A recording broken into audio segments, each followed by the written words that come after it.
Hello and welcome to another video. It's OT19, or known as Ultimate Gamer 19,000, and I'm here today to show to you all my number one favorite, most enjoyable, not most, probably most powerful too, yes, for most powerful D&D build.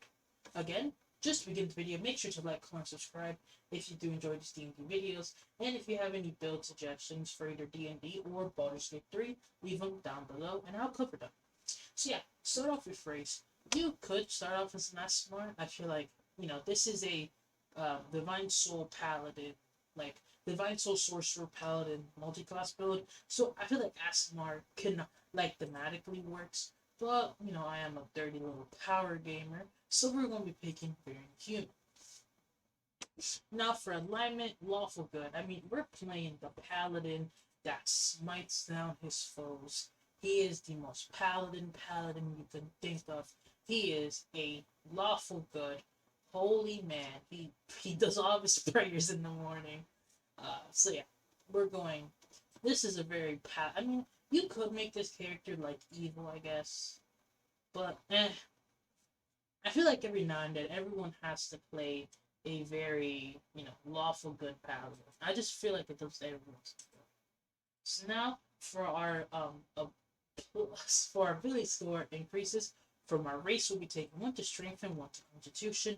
Now you could replace the constitution with higher charisma, but I feel like with this build, we're not really going to be doing many things that require saving throws. I feel this is more going to be a, oh yeah, we might make someone like take a saving throw, but honestly, I would much rather prefer having higher constitution.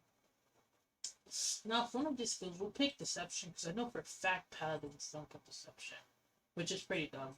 Yeah. So yeah, now we'll be going into paladin. So yeah, as a paladin, you do get heavy arm proficiency, which is super nice, and also shields, which we will be using shields for these earlier levels until we can, create. Oh no, we don't even have to. Yeah, because okay, no, my fault. We're not using shields. Screw shields. We'll be taking athletics and intimidation. So those are pretty. I mean, I feel like persuasion would be no, and we'll keep intimidation. We are a holy paladin, but we do get a little bit unholy sometimes, if you know what I mean. So now for point buy, we're gonna be doing a 16 strength. Now, if you don't care, and for this build, honestly, this build, he's a dumb paladin. Like, it's because I love playing a lawful good, dumb paladin that just doesn't care. All he loves is to smite and just do fun stuff. So yeah, we're dumping dexterity, we're dumping wisdom. No, actually, we don't have to dump one. We don't need a 15 for charisma. That's a little. And face up. No, we didn't miss. I mean, mm,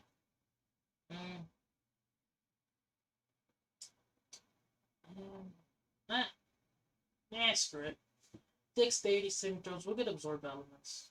We'll be fine. We get absorb elements. We'll be fine. For our background, we'll be picking. I guess Smite, because we are a holy paladin at the end. So we get history and persuasion. Good thing we didn't pick persuasion. So for our equipment, I'm making this a Polar Master Paladin, because why wouldn't I? But if you want to, this could also be like a Sword and Board Paladin. Yeah, I feel like actually that'll probably be better, because your dexterity saving throws won't be as terrible. But overall, kind of pick whatever you want in reality. It's all up to you. So yeah, we'll be taking a halberd, because halberds are way cooler than glaives. Fight me on that if you want to. And then I guess we'll be taking a hand crossbow, because you never know who in your party needs a hand crossbow. Your local rogue might need, so be nice and give him that extra hand crossbow too. For spells, we don't have any, but for feats, we'll be taking. Who saw this one coming? Polar Master. Yeah, of course we're taking Polar Master. I mean, yeah, it's just broken. Like Great Weapon Master, Polar Master. We gonna do some devious things. We gonna be doing some absolutely insane smiting. We'd love to see a -1 to your initiative. You truly love. Oh gosh, okay, my speech went. I don't know what that was about, bro. Sometimes Roll 20 does that. So weird. Okay. So yeah. Sorry for the white screen of death in the background. Let me try to expand how the palette looks and your eyeballs aren't burning. Eh, gosh. Okay. Yeah, your eyeballs should no longer be burning from the white screen of death. I So now we'll be taking 6 levels of paladin. Now, here's the thing. You don't have to take 6 levels of paladin. You do have your aura protect. Oh, actually, screw that. We need the aura protection. I just realized we dumped dexterity and wisdom. Yeah, we need the aura protection, chief. Alright. So what you could do. I think redemption or vengeance are two I like to pick. Redemption when I want to make a more like happy-go-lucky, lawful good paladin, but you could still be a vengeance, happy-go-lucky paladin. Because I think I just for a general sense, the vengeance is the strongest paladin subclass. So I feel like with these builds, I usually just pick the stronger option, just so then it's not DM reliant, or it's like your DM, because like if I'm DMing, one of my friends is DMing, well, like yeah, of course I'll tell them don't pick the strongest thing, or I'll pick like whatever I want to, but because I know they give me like ample magic items, but I know some DMs don't like giving out magic items, which I feel like it's really dumb. Because like, wouldn't you? Nah, it's just me. Here you could take defense or blind fighting. I feel like for here we'll take defense because later on this build we'll kind of get spirit guardians, and then if anything gets hit by that, then they're kind of cooked. Yeah. So for our ability score improvements or no feats, we'll be taking Great Weapon Master. And yeah, Great Weapon Master is just so powerful. Also now we can just auto generate advantage. No, yeah, we can actually. I misspoke there. We can just auto generate advantage, so we can get the smiting down all of those evil. Now, honestly, I think magic weapon isn't half bad of a pick because I mean it just helps out early on. So if you want to, you could pick magic weapon because it's not a bad pick. I think here we're gonna take aid because the thing is with this build, since we're doing defensive sorcerer, we like there are a bunch of really good sorcerer and cleric spells. So I feel like all the good cleric spells that we could pick, we probably should be picking up here go early. I think Shoot of Faith sounds really good level one. Overall, it's just a good concentration if you don't have it at these levels. And you do have a decent concentration check. You have 60, so you do have a decent one. Bless, of course, is a good spell. I personally think Smiting, but that's only if you're going a pure paladin. If you're not doing pure paladin, there's no reason. Magic weapon, and I think magic weapon can be a good choice. And then Lesser Restoration. You just never know with something. When one of your teammates get caught by some like dumb spell, then Lesser Restoration really just saves them. You never know. But now, for kind of the rest of the build, we're just going to be taking Divine Soul Sorcerer. Yeah, that's kind of the rest of this build. I mean, because it's a paladin based build that just smites. That's what it's good at, and that's all it loves to do. Now, in my opinion, this build fully comes online at level 11, but in reality, it probably comes online when you get like second level spells. I feel like it probably comes online earlier at least, but like you don't have to be level 11 for the build to be fully online. But still, I mean, this is kind of like when it reaches its like maximum. It's like peak. Well, not really. It's peak. I guess it's starting to like begin to peak. It's just a good one. We'll be picking good because we are a holy paladin. We do holy paladin things. Now, for meta magic, I think here we take quickened and twinned because we can take whole person. We can take some absolutely disgusting spells. Also, we do get magical guidance, which I'm pretty sure we can spend one sorcery point to reroll a d20 on the ability check, which is really nice. Also, we do get favored by the gods, where if we miss a saving throw or miss an attack roll, we can add 2d4 to the attack roll or saving throw. It's once per short rest and or rest, which now, sorcerer level 4, we will be increasing that strength. Um, yeah, boot that thing up because having an 18 strength is oof. Having a 16 strength is really like we don't really like that. I guess take Blooming Blade and Green Flame Blade for a turn you're not going to be smiting down your enemies, or at least not abusing their smites. Spirit of Dying can actually be really clutch in certain moments. I guess take Message for the sake of taking it, and I guess Mending because you never know when you need to mend something. For your sorcerer spells, we'd be taking Shield here. It's just Shield is so nice. And for the other first level spells, I mean, you could take stuff like Magic Missile, things like that. But still, we have so many. Like we get because the good thing about the bunch of sorcerers is they don't get an expanded spell list. They get the whole cleric spell list just added into theirs, which is super nice. We'll be taking counter spell because just counter spelling someone is nice. Haste, also really good one. Like I feel like with this build, also Spirit Guardians, if we have it now. Yeah, this build is a Spirit Guardians abusing Paladin. It's yeah, it's a creature weak to radiance, legit worst enemy because they're just gonna get demolished. Or necrotic too. We can put some decent necrotic damage. So we picked 4 spells. In reality, I feel like the 4 spells you must pick are Spirit Guardians, Haste, Counterspell, Shield. Aside from that, pick whatever else you think is nice or like. I mean, you can take Web, you can take Scorching Rays, you can take Alter Self if you want. You can take Spider Climb, Prayer of Healing.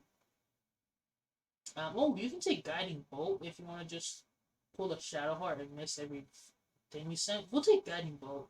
Also Featherfall. Yeah, Featherfall's a good one, honestly. Yeah. Now, of course, you could take stuff like Sanctuary, Charm Person, Chromatic Orb, False Life. I don't know what's taking False Life. Magic Missile can be cool. I mean, overall, you probably should be taking Healing Word. Nah, okay. Do we get rid of? Good thing. It's good thing we took Aid and Godhold personally, because those are must-have spells. Oh yeah, as a level 5 Vengeance Paladin, you get Misty Step. Oh, that's sick. I love Vengeance Paladins. The more I use them, the more I just love them. We need Spirit Guardians. Haste is a tricky maneuver because I don't think we have proficiency. Because okay, well, I definitely do recommend just taking Healing Word because unlike Baldur's Gate 3, Healing Word in D&D 5e, if you heal someone, they gain on their turn, they gain their action, bonus action, they gain everything. Unlike in Baldur's Gate 3, where they only have their bonus action, which sucks. But Paladins have Wisdom saving throw proficiency. That's so weird. Paladins. I never understand. So yeah, I mean that's kind of the rest of this build. We'll just take the build to level 20. Let's take the build to level 20, which we so this build at the end after we reach level 20, which is rare. I do admit. You gain 6 levels of Paladin and 14 levels of Divine Soul Sorcerer, having a total of 136 HP, which is less than I like. But granted, we do have a really high AC. We do have Shield. We do have a just really good stun and like hold spells. Overall, this build will do pretty good. I see distance. I mean, honestly, if I'm being honest, careful spell. No, it's not careful. It's quiet spell. Subtle.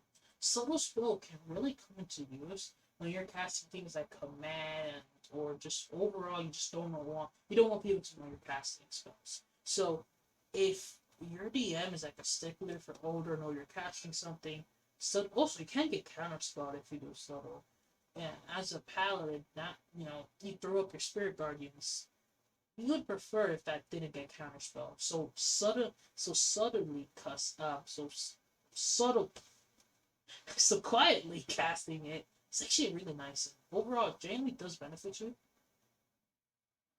That's one thing about subtle spell. Not a lot of people realize is that it can get counterspell if you do it, which is super cool. Oh, we do also get empowered healing, so we can heal a little bit stronger.